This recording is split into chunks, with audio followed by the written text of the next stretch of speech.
let's jump straight into this explainer and completely shatter a common misconception right out of the gate. When we think about the absolute toughest ethical decisions in business or management, we usually picture this dramatic movie-style showdown between good and evil, right? Well, actually, scratch that. The reality is way messier.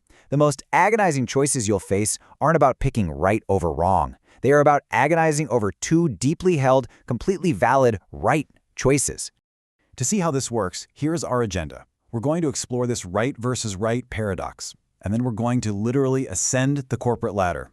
We'll hit level 1, personal identity, level 2, organizational values, and level 3, societal impact, before finally wrapping up with how to actually navigate this ethical complexity. We're essentially zooming out from the individual to the team and finally to society as a whole. Starting off with Section 1, the right versus right paradox, and finding the simplicity beyond complexity. Check out this brilliant quote from American Supreme Court Justice Oliver Wendell Holmes. He said, "I do not give a fig for the simplicity on this side of complexity, but I would give my life for the simplicity on the other side of complexity." What he's getting at here is that, we all desperately want practical, easy answers to tough problems. Just tell me to do the right thing. But getting to that genuine simplicity on the other side, that requires wading right through the messy reality of getting your hands dirty. So here's the deal. If you're a person of high character, your challenge isn't finding the courage to be ethical. You already want to do the right thing. The real conflict is deciding exactly which ethical path to take when your duties to your boss, your team, and your own personal moral compass are literally pulling you in completely opposite directions. By the way, we're drawing these insights straight from Joseph L. Badaracco Jr.'s acclaimed book, Defining Moments. He uses 3 distinct, real-world case studies that brilliantly show how this ethical complexity scales up as you gain more professional power. Basically, doing one right thing inevitably means you're sacrificing another right thing. Moving on to Section 2, Level 1, Personal Identity, the Inner Circle. Let's look at how this plays out for a young professional where the stakes are mostly about your own identity. Enter Steve Lewis. He's a young African-American guy working as a first-year analyst at this ultra-prestigious New York investment bank. He works insane hours. He actually calls it indoor camping.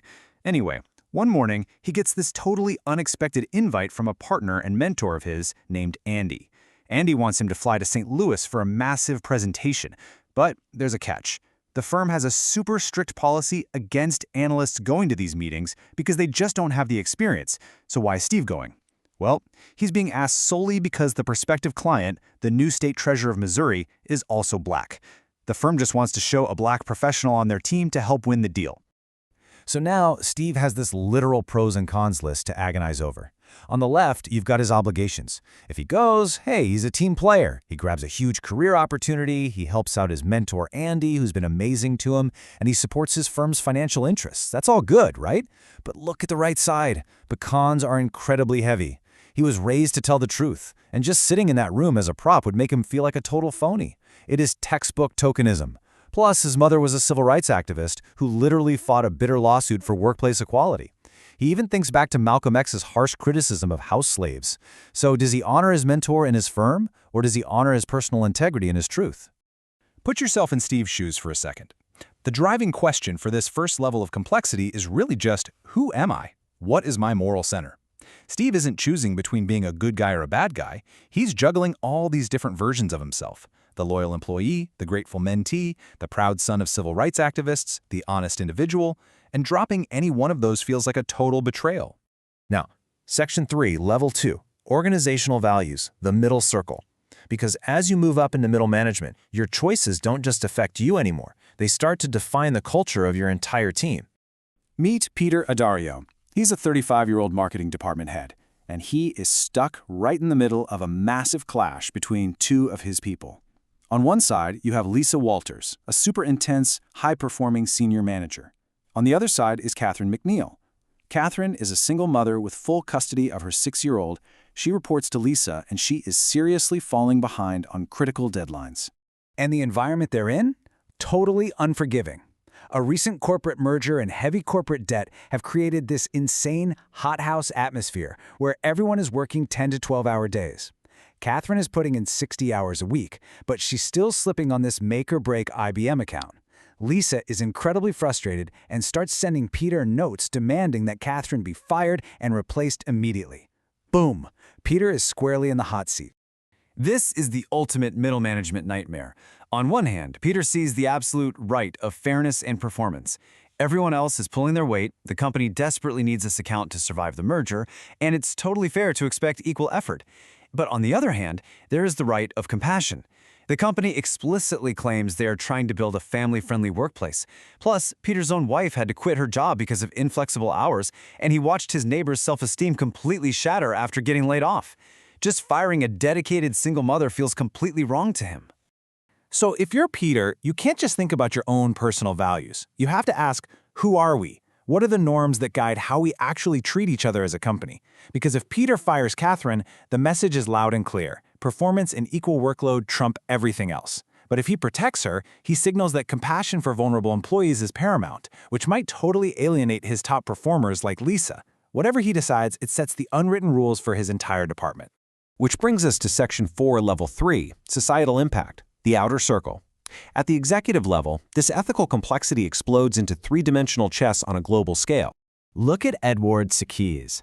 Back in 1988, he was the chairman of a French pharmaceutical company called Roussel Uclaf, and he faced an unbelievable dilemma. He had to decide how and where to market a newly developed, highly effective but deeply controversial drug, RU486, widely known as the French abortion pill. Now, Sackiz was actually a physician and medical researcher who helped to develop this very compound. Personally, he firmly believed it could save thousands of women from botched surgical abortions. But as an executive, his personal values were just one tiny piece of a massive puzzle. When you look at the stakeholders involved, the sheer agony of negotiated ethics at this level is just mind-blowing. The French government owned 36% of the company and aggressively supported the drug for women's rights and public healthcare costs. But then Hoist, a massive German chemical giant that owned a controlling 55% share, had a devoutly Catholic chairman who was deeply opposed to it. Meanwhile, China is knocking on the door, offering massive market access because they want the drug for population control. And on top of all that, anti-abortion groups are threatening international boycotts that could literally bankrupt the entire company. Every single one of these external stakeholders has a powerful, valid claim, and they are pulling the company in diametrically opposite directions. When power is this fragmented, making a simple unilateral decision is pretty much impossible.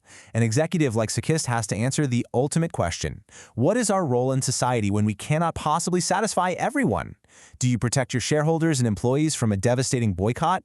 Do you fulfill a medical duty to women's health? Do you bow to your majority shareholder, or do you align with government regulators? It is the absolute peak of a right versus right clash played out for the whole world to see. Finally, Section 5. Navigating ethical complexity, tying it together. Let's pull all these concentric circles together so you can apply this to your own career. So we've just looked at 3 different managers, 3 stages of a career, and 3 defining questions that prove how ethical obligations scale right alongside your professional power. When you're an individual contributor like Steve, you're primarily wrestling with your own moral identity. Who am I? As a middle manager like Peter, your choices literally forge the culture of your team. Who are we? And as an executive like Sackiz, you're negotiating your company's fundamental purpose amidst conflicting global demands. What is our role?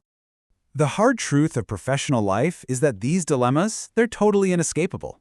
It's really not a matter of if, but when you'll face a moment where every single path forward means compromising something you deeply care about. So I'll leave you with this provocative thought. When your defining moment finally arrives and you find yourself forced to get your hands dirty, which right will you choose?